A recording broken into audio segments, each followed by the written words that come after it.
C'est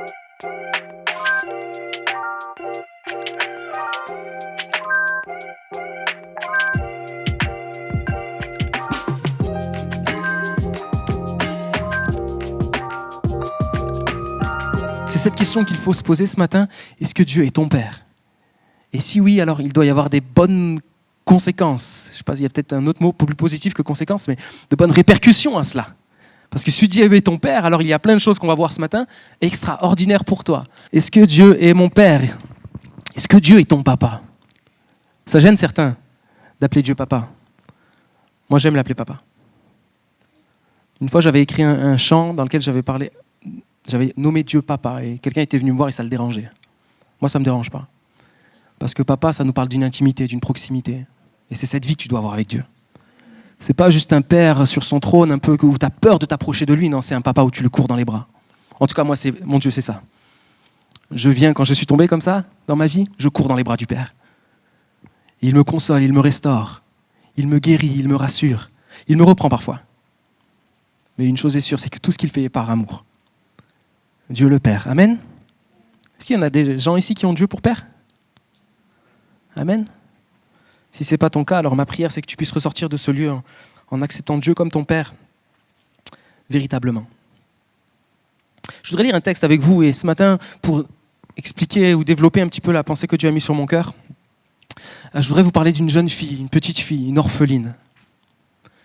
Une fille qui va grandir sans père ni mère, mais qui pourtant va conserver dans son cœur quelque chose d'indestructible.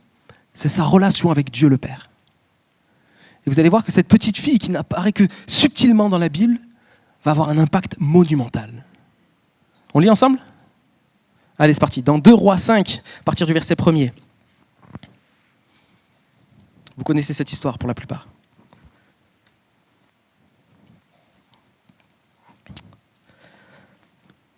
Okay.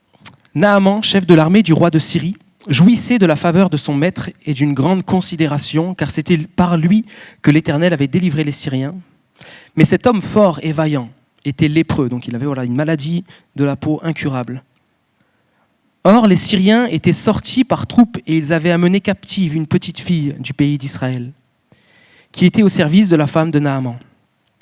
Et cette petite fille dit à sa maîtresse : « Oh, si mon seigneur, Naaman donc, était auprès du prophète qui est en Samarie, le prophète le guérirait de sa lèpre. » Et Naaman alla dire à son maître : « La jeune fille du pays d'Israël m'a parlé de telle et telle manière. » Et le roi de Syrie lui dit : « Va, rends-toi à Samarie. » On saute au verset 9. Naaman vint avec ses chevaux et son char. Il s'arrêta à la porte de la maison d'Élisée, donc le prophète. Élisée lui fit dire par un messager : « Va et lave-toi 7 fois dans le Jourdain. Ta chair redeviendra saine et tu seras pur. » On va au verset 14. Il descendit, alla et se plongea 7 fois dans le Jourdain, selon la parole de l'homme de Dieu, et sa chair redevint comme la chair d'un jeune enfant, et il fut pur. Amen. Amen. Pour ceux qui connaissent l'histoire, vous avez vu, j'ai sauté certaines choses, parce que je n'ai pas envie de vous perdre dans trop de détails, je veux me concentrer sur une chose, et ce personnage qui nous intéresse ce matin, c'est cette petite fille. Et mon premier point est celui-ci, la vie brisée d'une orpheline. La vie brisée d'une orpheline. Cette fille va vivre quelque chose de terrible, d'extrême. Hier, Bastien a apporté la parole à la jeunesse et c'était un très très bon message. Et il parlait de Daniel, Shadrach, Meshach, Abednego qui ont été déportés. Vous connaissez cette histoire. Et ici, il y a cette petite fille aussi qui va être enlevée, kidnappée de chez elle. C'est terrible, nous on lit ça comme ça. Mais je voudrais vraiment que ce matin, autant messieurs que mesdames, nous puissions nous mettre à la place de cet enfant. Cette petite fille est en Israël, elle vit une vie, je pense, normale. On ne parle pas de ses parents, mais en tout cas, le fait est que des gens viennent, l'arrachent à sa famille, la kidnappent littéralement, pour l'amener plus loin, l'amener ailleurs. Et cette fille-là va vivre quelque chose d'extrême, de terrible. On relit au verset 2, « Or les Syriens étaient sortis par troupes et ils avaient amené captive, prisonnière, une petite fille du pays d'Israël, qui était au service de la femme de Naaman. » Déjà, la première chose, je voudrais faire une parenthèse qui moi, m'a piqué le premier, c'est que si cette fille, cet enfant se retrouve dans cette situation, ce n'est pas sa faute. Elle n'y est pour rien si il s'est passé ce qui s'est passé dans sa vie. Si les Syriens sont venus et qu'ils ont dépouillé sa patrie, sa terre, et qu'ils ont arraché cette fille, ce n'est pas de sa faute. mais certainement de la faute de ses pères, de ses ancêtres. Parce que la Bible nous dit que dans la Bible, dans l'histoire d'Israël, pour ceux qui connaissent, il y a toutes sortes d'épisodes où le peuple s'éloigne de Dieu. Et Dieu enlève sa protection sur eux. Alors les ennemis viennent et font ce qu'ils veulent. Et cette petite fille subit les conséquences de la désobéissance de ses parents ou arrière-grands-parents, je ne sais. Mais en tout cas, ce qu'elle vit ici, ce n'est pas sa faute. Et je fais cette parenthèse pour les parents, et pour moi le premier. Est-ce que ma manière de marcher avec Dieu amène de bonnes choses sur mes enfants ? Ou est-ce que ma négligence spirituelle expose ma fille, mon fils, mes enfants à de dangereuses conséquences spirituelles ?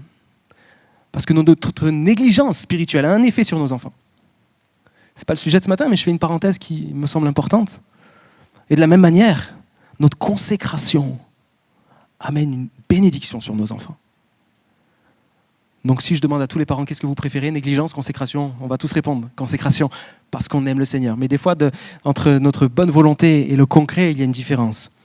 Je vais fermer cette parenthèse, mais que voilà, le Seigneur puisse peut-être nous parler si dans notre vie, il y a une négligence spirituelle. Et en tout cas, donc, cette fille va être arrachée de sa famille.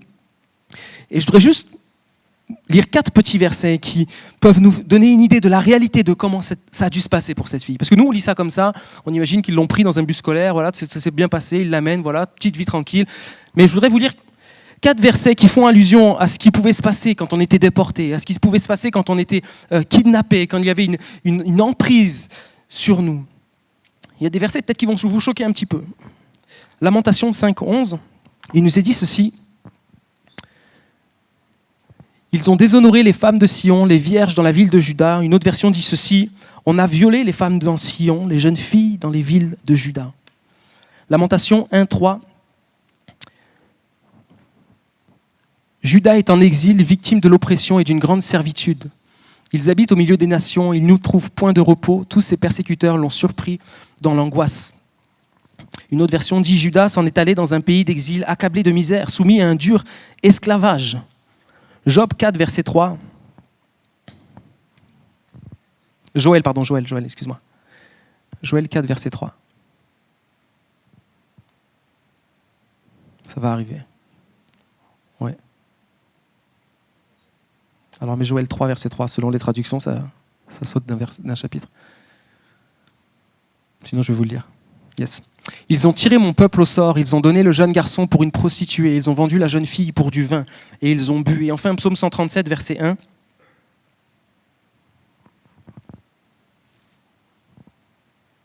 Je leur ai donné beaucoup de versets, désolé. Psaume 137, verset 1er.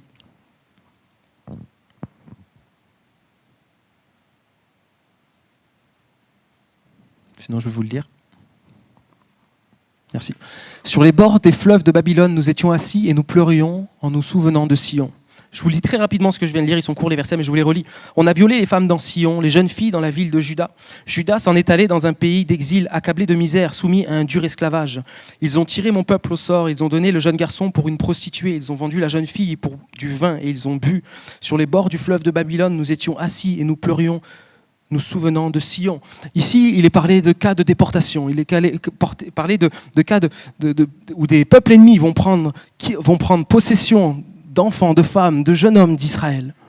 Et il y a des points ici qui nous donnent une idée de ce que les déportés pouvaient vivre, de ce que les jeunes gens, les jeunes filles pouvaient subir. Il est parlé d'un dur labeur, un travail difficile pour les esclaves. Il est parlé d'abus, de violence, de viol. Il est parlé d'échange, d'un butin en échange comme de la monnaie. La réalité ici, c'est que les exilés, ceux qui étaient déportés, et les jeunes filles qui devenaient esclaves, étaient souvent confrontés à des abus, des violences, des abus sexuels, du travail forcé, de l'exploitation, de l'humiliation, de la déshumanisation, une séparation familiale, culturelle et religieuse. Ce que cette petite fille a vécu est terrible. Nous, on peut lire ça très rapidement et on se dit « Waouh, c'est beau ce que Naaman va vivre ». Mais qu'est-ce que cette petite fille a vécu ? La vie brisée d'une orpheline. Quand je vois la vie de cette petite fille, je me dis que pour elle, tout aurait dû s'arrêter là. Je me dis que cette vie est sans espérance, sans paix, sans joie. Il y a une vie brisée, vous êtes d'accord avec moi ? Ce que cette fille a vécu, c'est atroce.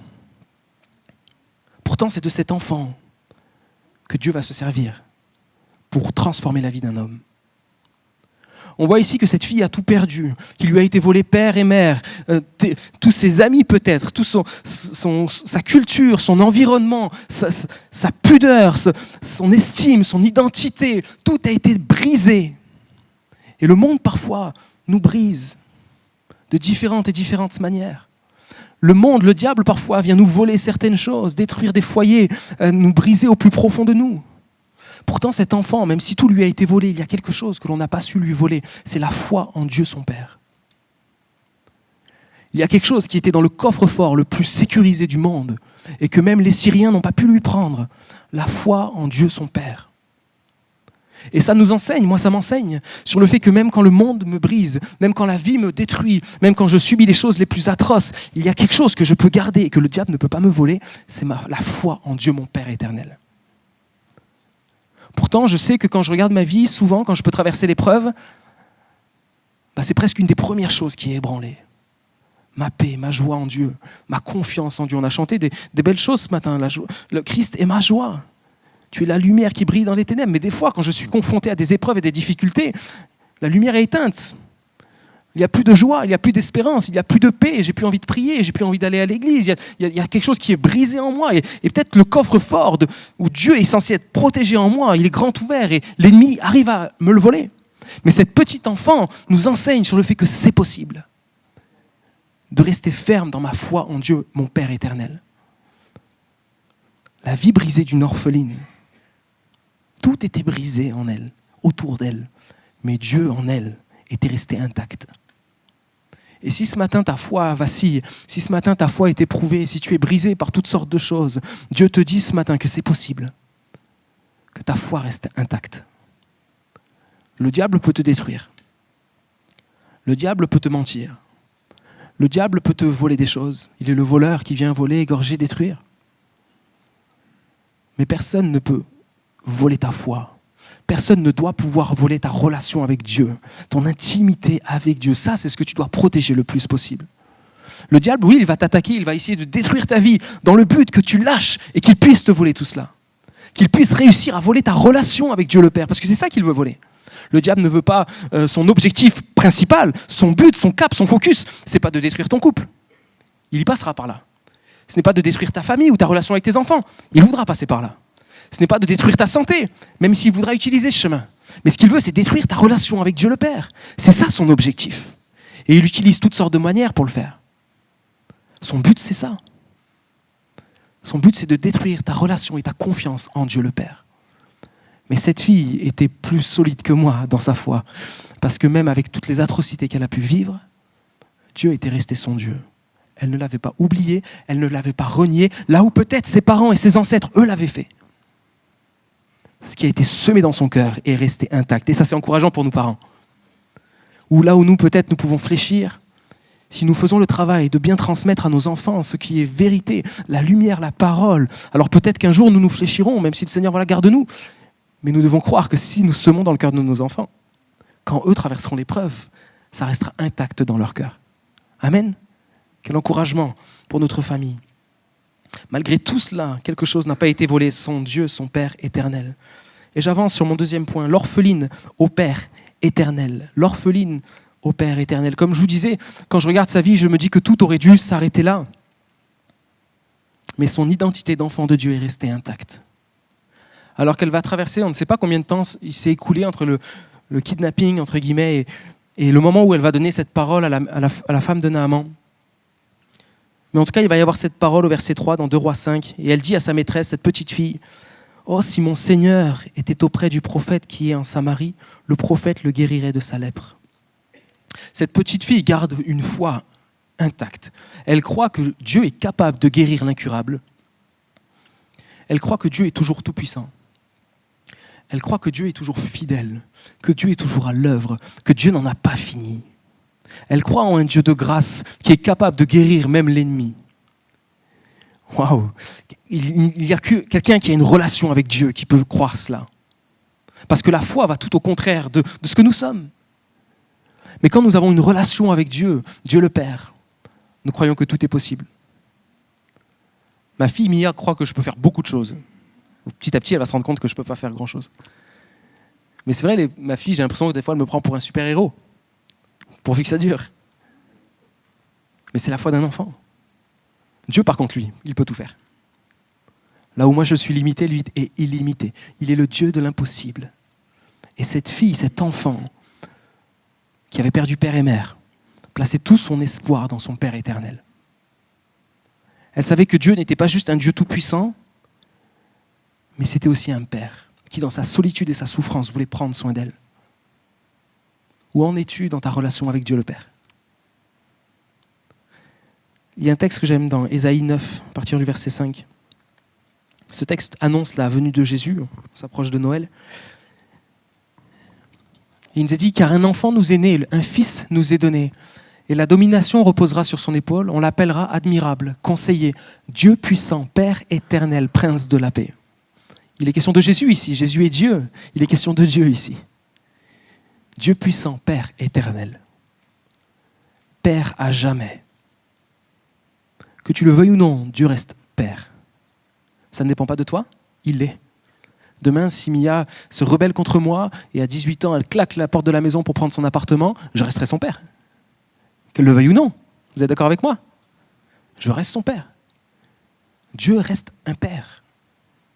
Il est le père, mais est-ce qu'il est ton père ? Est-ce qu'il a cette place dans ta vie ? Est-ce qu'il a cette position de père, de papa ?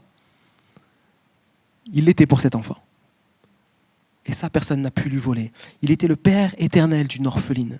Et peut-être si tu souffres de la solitude, si tu souffres parce que tu as été brisé, tu as souffert, il y a des choses en toi qui sont là, qui viennent te briser, te faire peur, t'angoisser.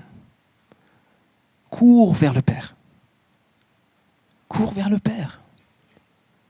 Ne cherche pas une solution par toi-même, par tes propres forces. Si tu te sens limité, brisé, anéanti, cours vers le Père. Il est le Père des orphelins. Il est le Père des brisés. Il est Dieu puissant, Père éternel, Prince de la paix. Il est celui dont tu as besoin, pas de temps en temps, tout le temps. Tout le temps, à chaque instant. Psaume 27, verset 10, nous dit ceci, « Quand mon père et ma mère m'abandonneraient, l'Éternel me recueillerait. » Quand mon père et ma mère m'abandonnent, l'Éternel me recueillera. Quelle promesse! Même si tu te retrouvais seul, Dieu veut être ton Père, ton refuge, ton réconfort. Cette petite fille n'avait plus père ni mère, mais elle a trouvé en Dieu un Père extraordinaire. Moi, c'est ce que j'ai vécu quand je me suis donné à Christ. Quand je me suis fait baptiser quand j'avais 15 ans. Je tombais à genoux dans la salle orange de la colo. Dieu est venu toucher mon cœur et j'ai réalisé l'amour de Dieu le Père. J'ai réalisé que cette vie m'avait volé mon père, ce monde, la maladie avait volé mon père, mais rien ne pouvait voler le Père que j'ai dans le ciel. J'ai perdu un Père terrestre, mais j'ai gagné un Père céleste extraordinaire, qui comble ma vie, qui prend soin de moi dans tous les domaines de ma vie. Mais Dieu n'est pas le Père forcément seulement de ceux qui ont perdu leur Père.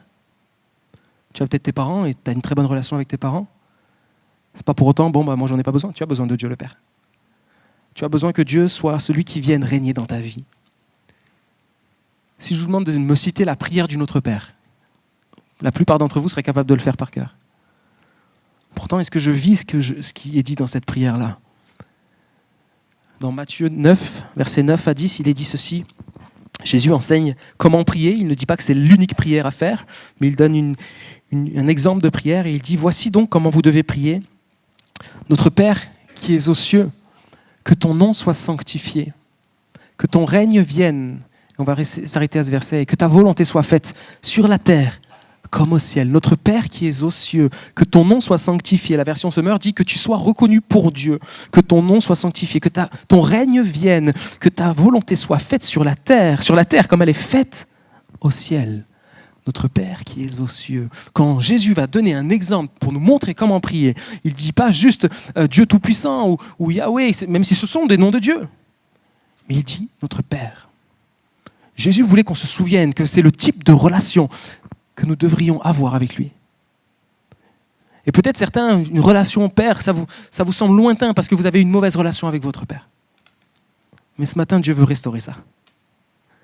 Dieu veut restaurer ta vision du Père. Dieu veut restaurer ta vision du Père. Il est le Père qui console. Il est le Père qui prend soin. Il est le Père qui aime, mais il est aussi le Père qui règne. Notre Père qui es aux cieux, que ton nom soit sanctifié, que ton règne vienne, que ta volonté soit faite sur la terre comme elle est faite au ciel. On aime moins ça, nous Français. On aime régner nous, on aime décider. Et peut-être que tu as du mal à te dire, mais l'idée d'un père qui devrait régner, parce que peut-être tu as une mauvaise image d'un père qui était violent et peut-être dur. Mais ce matin, je prie que l'amour de Dieu vienne ouvrir tes yeux sur qui il est vraiment. Parce que quand on réalise qui est Dieu, quand on réalise son amour inconditionnel, quand on réalise à combien Dieu nous aime, alors on n'a qu'une envie, c'est de dire, Seigneur, viens régner. Oh mon Père, viens régner dans ma vie. On le supplie Dieu qu'il vienne régner dans notre vie, quand on réalise combien il nous aime. Il n'y a pas longtemps, Mia était enrhumée et j'ai dû faire la pipette. Quelqu'un connaît ça, la pipette pour les enfants ? C'est atroce. Il y a peut-être des enfants qui aiment ça, qui pour eux c'est facile. Mia n'aime pas ça du tout. Mais c'est pour son bien. Quelqu'un connaît pas du tout la pipette ? Tout le monde voit ce que c'est ? Ok. J'ai pas mis de vidéo parce que ça pourrait écœurer certaines personnes. La pipette, c'est un truc, on le remplit de sérum phi, on l'envoie dans le nez, hop, ça rentre et ça fait sortir tout ce qui est pas beau. Ok, tout le caca, les crottes de nez, la morve, tout ça. C'est pour son bien. Et Mia, ça lui fait peur. Mais quand je voulais lui faire dans la salle de bain, je me rappelle plusieurs fois, elle me dit « Papa, tiens-moi fort parce que j'ai peur ». Elle voulait que je la tienne parce qu'elle savait que sinon, d'elle-même, elle allait s'agiter dans tous les sens et elle n'allait pas me laisser faire. Et elle me dit « Papa, tiens-moi fort ». Du coup, je la tenais, mais elle ne se laissait pas faire. Mais c'était rigolo. On aurait dit qu'elle était consciente de ce que son corps allait faire. Du coup, elle me disait « Il faut que tu me tiennes, il faut que tu prennes le dessus sur moi ». Et elle me disait « Papa, il faut que tu me tiennes, serre-moi fort ». Et du coup, je pouvais lui faire. Mais parce qu'elle sait que je l'aime. Du coup, elle sait que si je la serre fort, c'est pas pour la briser, c'est pour la soigner. Voilà pourquoi, quand on réalise l'amour du Père, on n'a pas de mal à lui dire « Serre-moi fort, tiens-moi, règne sur ma vie, prends le contrôle, que ta volonté soit faite dans ma vie, Seigneur, comme elle est faite au ciel. Parce que je sais que si ce n'est pas le cas, je vais passer à côté de ce que tu as prévu pour moi. Il faut que tu règnes dans ma vie. » Cette petite fille était brisée, elle a vécu quelque chose d'atroce, elle était esclave. Mais son réel maître, ce n'est pas Naaman, c'était Dieu. Elle avait conscience que dans son malheur, celui qui dirigeait sa vie, c'était Dieu. Alors même dans le pire moment de sa vie, elle a pu être une source de bénédiction. Et je crois que quand Dieu est notre Père, alors peu importe le contexte dans lequel on est, on peut vivre un miracle. On peut vivre des miracles, on peut vivre des choses extraordinaires. Notre Père qui est aux cieux. Et juste au-dessus, est-ce que vous savez, juste avant cette prière, qu'est-ce que Jésus dit ? Quelqu'un sait ? Juste au-dessus, Jésus donne une indication pour comment prier. Dans Matthieu 6, 6, facile à retenir. Matthieu 6, 6. Quand tu pries, entre dans ta chambre. Est-ce qu'on peut le lire ensemble ? Ferme ta porte et soyez pas timide. Allez, on va le relire parce que je sens que vous êtes fatigués. J'entends des... Mais quand tu pries, entre dans ta chambre, ferme ta porte et prie ton Père qui est là dans le lieu secret. Et ton Père qui voit dans le secret te le rendra. Dans la prière du Notre Père, qu'est-ce qu'on a dit ? On a lu ensemble. Notre Père qui est aux cieux. Mais ici, il nous est dit quelque chose d'extraordinaire. Ton Père qui est là dans le lieu secret. Donc on découvre ici qu'on a un Dieu, un Père qui est dans les cieux, mais que quand je prie, il est dans mon lieu secret. Votre Père qui est là dans les lieux secrets. Il est là. Il n'est pas loin. Il est dans les cieux, mais il est aussi là dans les lieux secrets. Et je crois que cette petite fille a pu expérimenter ça. Elle a pu expérimenter que Dieu est Dieu Tout-Puissant. Il est Yahweh. Il est celui qui a... Elle a dû se rappeler des histoires qu'on lui racontait. C'est celui qui a délivré mon peuple d'Égypte. C'est celui qui a envoyé les fléaux. Celui qui a ouvert la mer. Celui qui a descendu la colonne de fumée, de feu. Il est ce Dieu-là extraordinaire. Il est Yahweh, le redoutable. Mais dans mon désert, dans ma solitude, dans mon esclavage, dans ma souffrance, il vient dans mon secret. Il vient dans le lieu secret. Il est ce Père-là. Ce Père-là, c'est mon Dieu. C'est ce Dieu que tu dois expérimenter. Dieu le Père. Pas juste le Dieu dans les cieux. Gloire à Dieu, parce qu'il est Dieu dans les cieux. Et il est aussi dans le lieu secret. Il est Dieu puissant, mais il est Père éternel.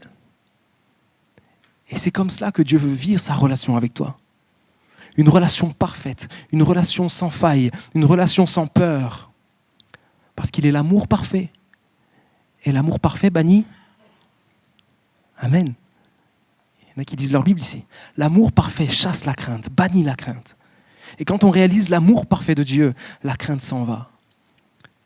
Qu'on soit au plus bas, on ne vient pas avec peur, avec humilité, oui, repentance, mais convaincu de l'amour de Dieu. Approchons-nous avec assurance du trône du Dieu de grâce. On peut s'approcher de Dieu avec assurance, parce qu'on est conscient de son amour.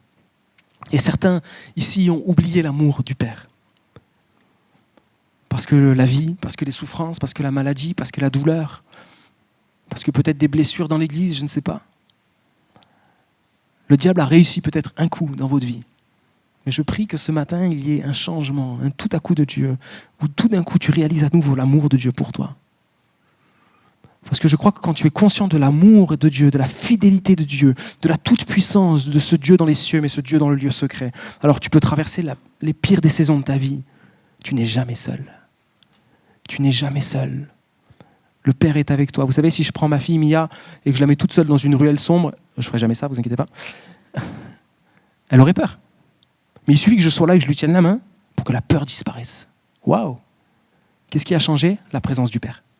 Pourtant, s'il y a un costaud qui arrive, je ne vais pas faire le fier. Mais elle est consciente que le Père est là, tout va bien. Je mets beaucoup le focus sur les pères, hein, mais pour les mamans, vous avez compris que c'est une image avec Dieu. Vous êtes précieuses aussi. J'ai grandi qu'avec une maman. Mais quand Dieu a sa place de Père dans ta vie, alors la paix vient. Tu es rassuré, tu es consolé, tu es guéri. Et s'il y a des blessures dans ton cœur qui saignent encore, Dieu veut te consoler et te guérir. Amen.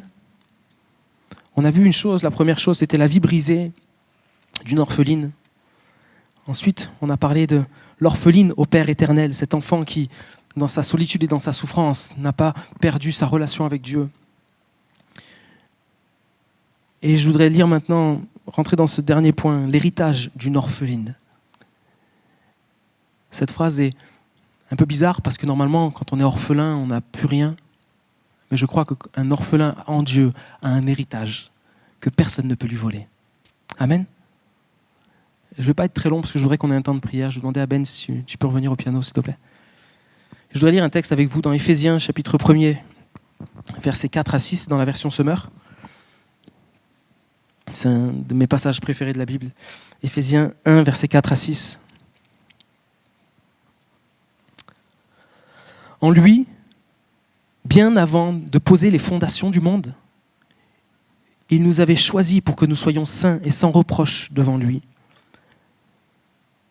Puisqu'il nous a aimés, il nous a destinés d'avance à être ses enfants qu'il voulait adopter par Jésus-Christ. Voilà ce que dans sa volonté il a voulu pour nous, afin que nous célébrions la gloire de sa grâce qu'il nous a accordée en son Fils bien-aimé. Verset 5, je le relis, quelqu'un doit le recevoir ce matin. Puisqu'il nous a aimés, il nous a aussi destinés d'avance à être ses enfants qu'il voulait adopter par Jésus-Christ. Amen.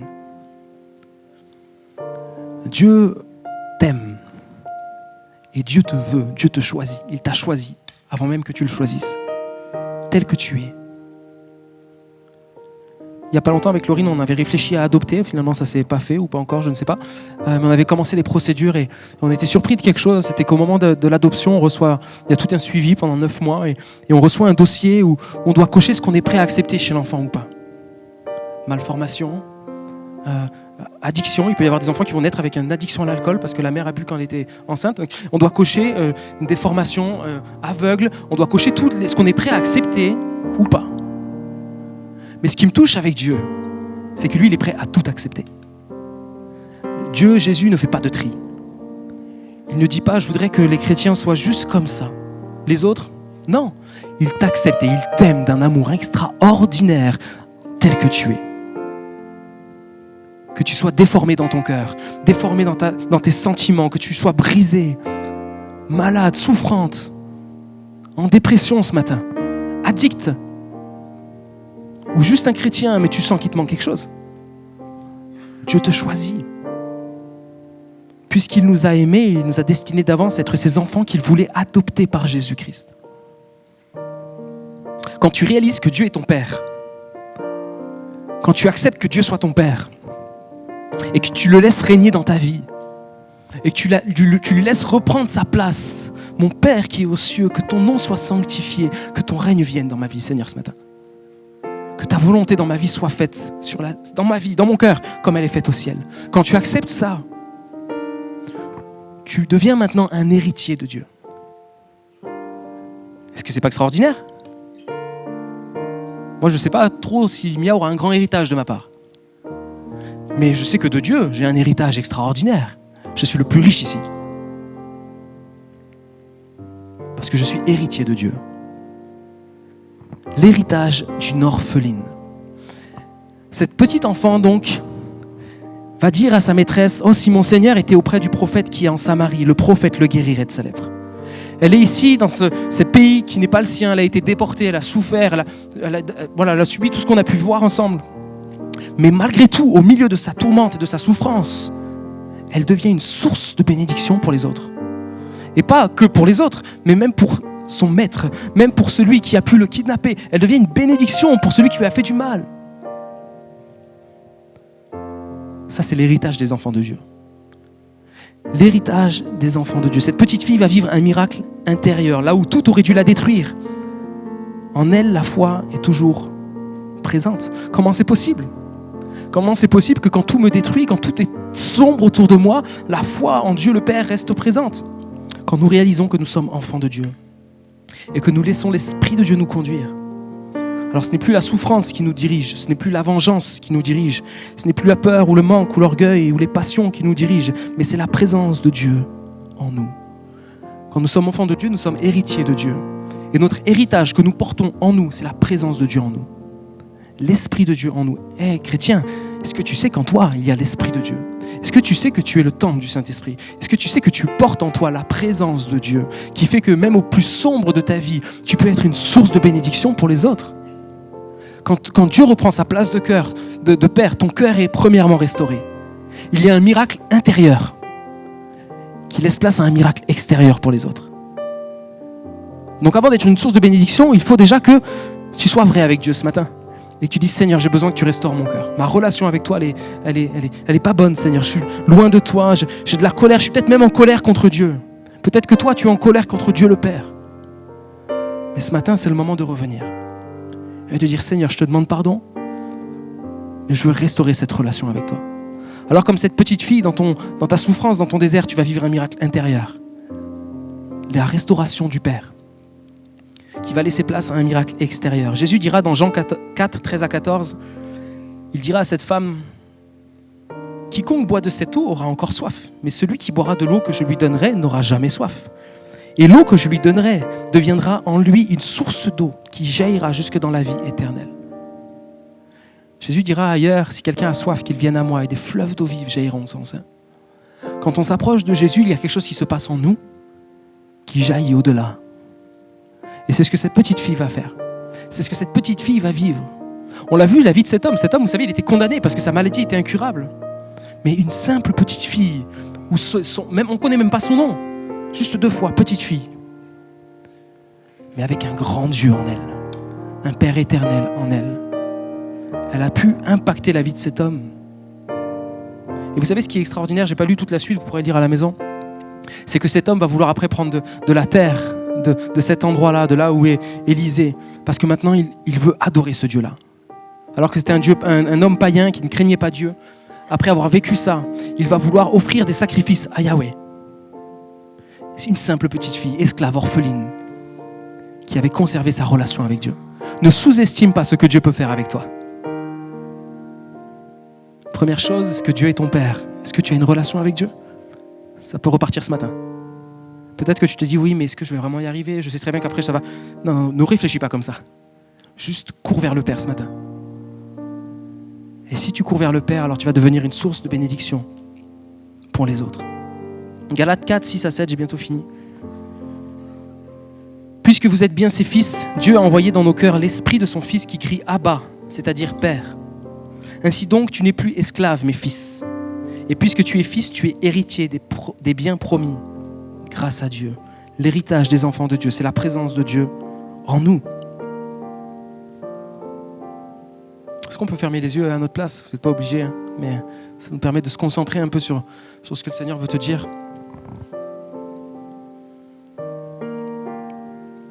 Mon Père qui es aux cieux, que ton nom soit sanctifié, que tu sois reconnu pour Dieu, que ton règne vienne dans ma vie, que ta volonté soit faite dans ma vie, comme elle est faite au ciel. Sois mon Dieu, sois mon roi, sois celui qui me tient, celui qui me conduit. Seigneur, ce matin, je veux recevoir ton amour. Dis-le au Seigneur, si c'est ton désir. Commence à parler avec tes propres mots dans ton cœur. Dire, Seigneur, je veux restaurer cette relation avec toi. Seigneur, peut-être que je me suis fait voler ma foi, je me suis fait voler ma relation avec toi. Peut-être que, Seigneur, j'ai même été en colère contre toi. Je te demande pardon, on n'ait pas peur de t'humilier devant Dieu ce matin. Parce que Dieu fait grâce aux humbles. Mais il résiste aux orgueilleux. Mais si ce matin tu t'humilies, le Seigneur, il veut te restaurer. Il veut te guérir. Il veut faire infiniment au-delà de ce que tu peux imaginer. Je voudrais vous lire un texte, Éphésiens 3, 14 à 21, et je terminerai là-dessus. C'est pourquoi je me mets à genoux devant le Père, de qui dépendent comme d'un modèle toutes les familles des cieux et de la terre. Je lui demande qu'il vous accorde à la mesure de ses glorieuses richesses, d'être fortifié avec puissance par son esprit dans votre être intérieur. Ça commence à l'intérieur. Que le Christ habite dans votre cœur par la foi, enraciné et solidement fondé dans l'amour. Vous serez ainsi à même de comprendre, avec tous ceux qui appartiennent à Dieu, combien l'amour du Christ est large, long, élevé et profond. Oui, vous serez à même de connaître cet amour qui surpasse tout ce que l'on peut connaître. Et vous serez ainsi remplis de toute la plénitude de Dieu. À celui qui, par la puissance qui agit en nous, peut réaliser infiniment au-delà de ce que nous demandons ou pensons, à lui soit la gloire dans l'Église et en Jésus-Christ pour toutes les générations et pour l'éternité. Amen. Je vais demander à l'équipe de musiciens de revenir, les chantres, les chanteuses. Voilà, simplement faire cet appel. Si tu sens que ta relation avec Dieu a besoin d'être restaurée, tu sens qu'il y a quelque chose qui a été cassé, tu sens que tu as été brisé par la vie, il y a des souffrances. Le Seigneur, ce matin, il ne te condamne pas, tu sais. Il ne te rejette pas, il t'attend. Et simplement, si tu veux restaurer cette relation avec Dieu, Dieu le Père, je t'invite à te lever juste à ta place. Comme pour dire, Seigneur, j'ai soif de plus. Seigneur, je veux revenir à toi. Soyons humbles ce matin. Amen, amen. Sois humble. Laisse-toi attirer par l'amour de Dieu. Alléluia, Jésus. Amen, Seigneur.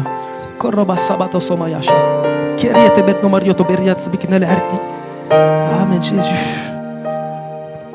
Amen. Vous qui vous êtes levés, je voudrais vous inviter à venir sur le devant. Je voudrais prier avec vous, avec Alain, pour sceller ces moments. Voilà, n'ayez pas peur du regard des autres. On se moque de ce que les autres peuvent penser. Ce qui est important, c'est ce que Dieu pense de toi ce matin, et Dieu t'aime.